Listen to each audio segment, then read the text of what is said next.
किसान बहुत ही स्ट्रांगली अपनी बात रख रहे हैं और उन्होंने इस मंच को किसी भी पॉलिटिकल आदमी को यूज नहीं करने दिया। और इंडियन मीडिया ने पूरी वफादारी के साथ कोशिश की इस पूरे प्रोटेस्ट को खालिस्तान से जोड़ने की।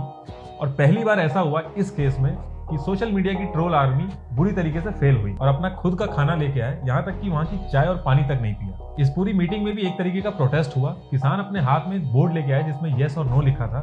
1 दिसंबर को पंजाब पुलिस ने दीदार सिंह को अरेस्ट किया हवाला के थ्रू ट्रांजेक्शन की वजह से। 500 फार्म यूनियंस, उनके साथ साथ ट्रांसपोर्ट यूनियन जो कि रिप्रेजेंट करते हैं 1 करोड़ 40 लाख बस, टैक्सी और ट्रक ड्राइवर्स। और इंडिया टुडे का एस्टिमेशन देखें तो 2 से 3 लाख फार्मर्स ने दिल्ली के बॉर्डर्स को ब्लॉक किया है। तो ये कोई छोटा मोटा प्रोटेस्ट नहीं है। पहली चीज तो यह है कि ये प्रोटेस्ट हो क्यों रहे हैं, क्योंकि गवर्नमेंट 3 फार्म बिल लेके आई है जिसका अपोज हो रहा है। और ये प्रोटेस्ट अब तभी रुकेंगे या तो फार्मर्स पीछे हट जाए या गवर्नमेंट फार्मर्स की मांगे पूरी कर दे। तो एक्चुअल में ये मांगे हैं क्या? मेनली फार्मर्स की 3 डिमांड्स हैं।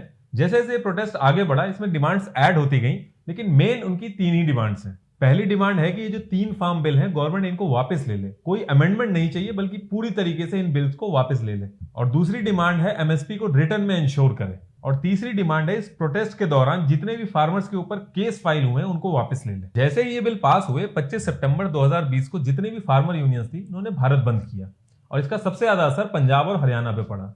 लेकिन ये इतना इंपैक्टफुल नहीं था, तो जितने भी फार्मर्स थे उन्होंने रेल रोको आंदोलन चालू किया पंजाब के अंदर। इस रेल रोको आंदोलन की वजह से पंजाब में जितनी भी आने जाने वाली ट्रेन थी उनको रोक दिया गया और कई दिनों तक ऐसा चलता रहा। लेकिन जो लोग प्रोटेस्ट कर रहे थे इससे उन्हीं को दिक्कत होने लगी, क्योंकि सामान और फर्टिलाइजर पंजाब तक नहीं पहुंच पा रहा था। तो फिर मजबूरी में 23 अक्टूबर 2020 को इस आंदोलन को रोकना पड़ा। 20 अक्टूबर को पंजाब असेंबली में एक स्पेशल सेशन रखा गया जिसमें सेंट्रल गवर्नमेंट के लाए हुए ये 3 बिल हैं इनको रिजेक्ट कर दिया गया और 3 नए अमेंडमेंट लाए गए। अगर आप एक छोटी सी गूगल सर्च करेंगे तो आपको समझ में आ जाएगा कि ये सेंट्रल गवर्नमेंट के लाए हुए रूल है। इनको अगर आपको अमेंड करना है तो गवर्नर के साथ साथ आपको प्रेसिडेंट की भी रजामंदी चाहिए होगी।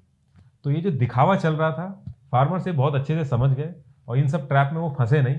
फिर उन्होंने दिल्ली चलो आंदोलन शुरू किया। दिल्ली चलो आंदोलन में किसान चाहते थे कि वो दिल्ली पहुंच के जंतर मंतर या रामलीला मैदान में प्रोटेस्ट करेंगे और गवर्नमेंट के ऑफिशियल से मिलेंगे। अब पंजाब से दिल्ली के लिए 2 हाईवे हैं, NH9 और NH44। लेकिन जैसे ही फार्मर्स हरियाणा के बॉर्डर पे पहुंचते हैं उनको रोक दिया जाता है और सेक्शन 144 हरियाणा के कई इलाकों में लगाया जाता है। किसानों को रोकने के लिए टीयर गैसेज यूज हुई, वाटर कैनन यूज हुए, बैरिकेड्स लगा दिए गए और लोगों के टैक्स के पैसे से जो रोडें बनती हैं उनकी खुदाई होगी।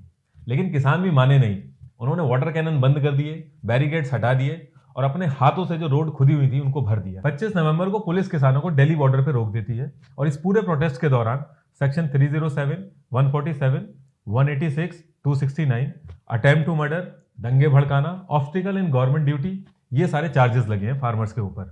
नवनीत सिंह जो कि वाटर कैनन के ऊपर चढ़ गए थे उनके ऊपर अटेम्प्ट टू मर्डर के चार्जेस लगे। किसानों ने जंतर मंतर और रामलीला ग्राउंड में प्रोटेस्ट करने के लिए जगह मांगी जिसको गवर्नमेंट ऑफ इंडिया ने मना कर दिया।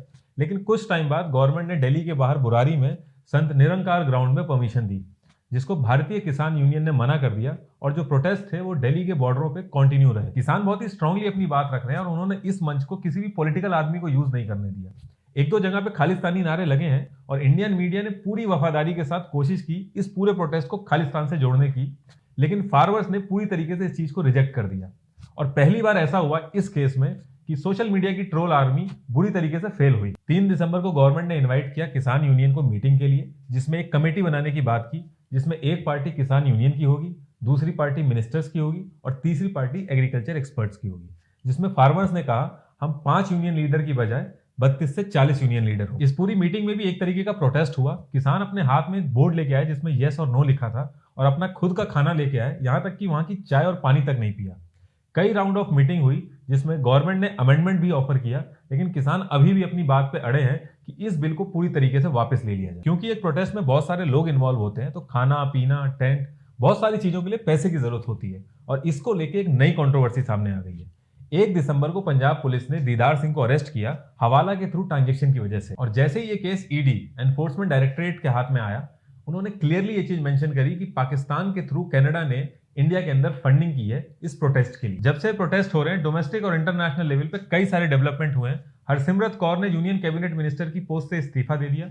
शिरोमणि अकाली दल ने एनडीए के साथ अलायंस तोड़ दिया। इंडिपेंडेंट एमएलए सोमवीर संगवान ने बीजेपी से अपना सपोर्ट वापस ले लिया हरियाणा असेंबली में। प्रकाश सिंह बादल, बाबा सेवा सिंह, हरभजन मान, इन सब ने अपने अवार्ड वापस कर दिए। और विजेंद्र सिंह जो कि बॉक्सर है, उन्होंने वार्निंग दी है कि अगर फार्मर्स बिल वापस नहीं हुए तो वो अपना अवार्ड वापस कर देंगे। Hong Kong protest, France protest, Philippine और ब्राजील प्रोटेस्ट, इन सभी प्रोटेस्ट में जो एकदम चुप थे, ऑल ऑफ अ सडन उन्हें इंडिया के इस प्रोटेस्ट में इंटरेस्ट आने लगा।